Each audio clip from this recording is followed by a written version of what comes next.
இவர்களுக்கு முன்பதாக நிற்க எனக்கு பலனே கிடையாத, நான் என்ன செய்யணும் எனக்கு தெரியலையே, என் கண்ணு என்ன செய்யுது, உண்மைதான் நோக்கு.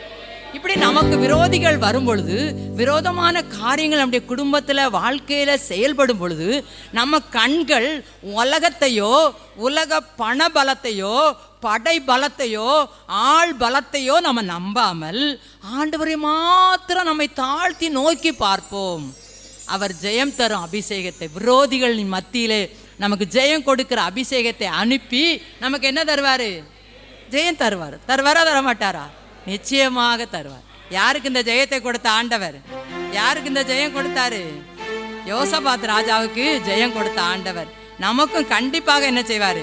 இந்த காரியத்தில் ஜெயத்தை நிச்சயமாகவே தருவார். நிச்சயமாகவே தருவார். நமக்கு பயப்பட வேண்டிய அவசியமே இல்லை.